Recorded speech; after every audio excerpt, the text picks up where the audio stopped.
السلام علیکم ورحمۃ اللہ وبرکاتہ۔ آپ دیکھ رہے ہیں ایجوکیشن فار آل اور میں ہوں آپ کا ہوسٹ عبدالسلام۔ آج کی اس چند منٹ کی ویڈیو میں ہم ایک انتہائی بلند و بالا شخصیت اور علم و عرفان کا سمندر شیخ سعدی رحمۃ اللہ علیہ کے بارے میں جانیں گے۔ آپ کا مختصر سا تعارف آپ کے سامنے پیش کیا جائے گا۔ امید ہے کہ آپ کو ہماری آج کی یہ ویڈیو پسند آئے گی۔ ایسے تمام ہمارے ناظرین جو ہمارے چینل کو جنہوں نے سبسکرائب نہیں کیا، وہ کائنڈلی ہمارے چینل کو سبسکرائب کر لیجئے اور بیل آئیکن کو کلک کر دیجئے تاکہ ہماری آنے والی ہر نئی ویڈیو آپ تک پہنچ سکے۔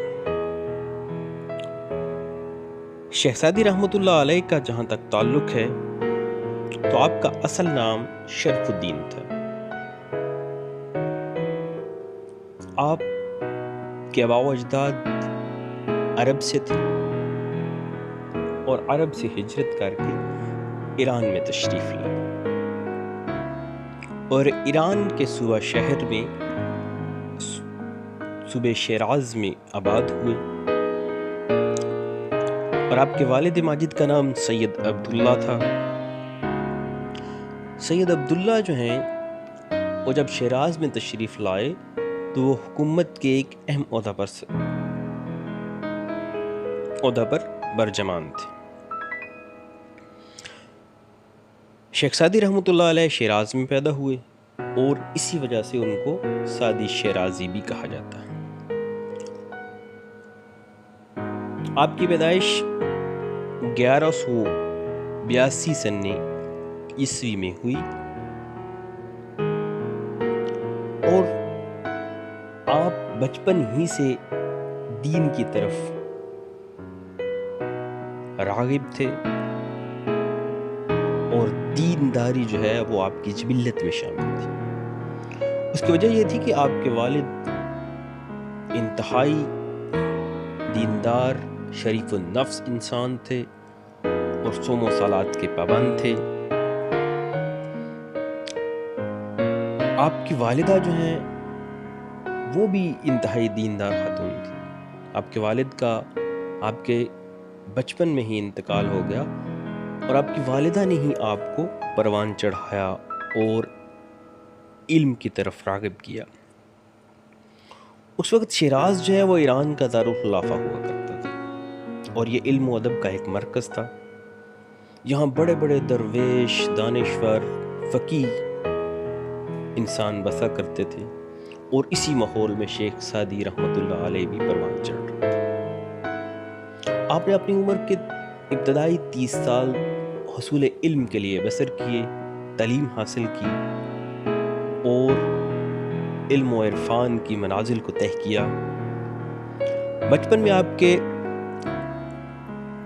ساتھی جو ہیں وہ مختلف قسم کی جو ایکٹیویٹیز ہیں، گھڑ سواری، تیر اندازی، تلوار زنی یا اس طرح کی دوسری جو ایکٹیویٹیز اس دور کی ہوا کرتی تھی اس میں شامل ہوا کرتے تھے۔ آپ ان میں بھی شامل ہوتے تھے، لیکن آپ کا جو رجحان ہے وہ تعلیم کی طرف تھا اور آپ نے اسی کو اپنا رستہ اور منزل بنایا، اور علم سے آپ کی محبت اور علم حاصل کرنے کی آپ کی جستجو اتنی زیادہ تھی کہ آپ کے علم کی اس جستجو کو دیکھتے ہوئے آپ کی والدہ ماجدہ نے آپ کو بغداد بھیج دیا، جہاں پر آپ نے ایک بلند پایہ عالم دین ابو اسحاق شیرازی رحمۃ اللہ علیہ سے جا کر تعلیم حاصل کی۔ اور شیخ سعدی رحمۃ اللہ علیہ کے بارے میں یہ مشہور ہے کہ آپ نے 100 سال کی عمر پائی یا کم و بیش، اس میں سے 30 سال آپ نے لکھنے اور پڑھنے میں گزارے، اگلے 30 سال آپ نے سیر و سیاحت، مشاہدہ میں گزارے، اور اس مشاہدہ اور سیر و سیاحت کی وجہ سے آپ کی جو طبیعت ہے اس کے اندر فقر اور درویشی کی صفات پیدا ہو گئی۔ اور کہا جاتا ہے کہ اس وقت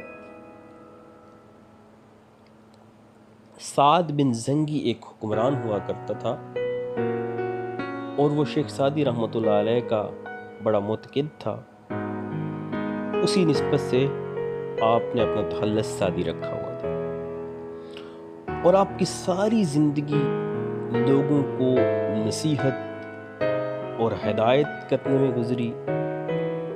بالعموم عام عوام کو، بالخصوص حکمرانوں کو آپ نے جھنجھوڑا اور ان کو نصیحت اور ہدایت کی باتیں بتاتے رہتے، ان کو سچے راستے کی طرف بلاتے رہتے۔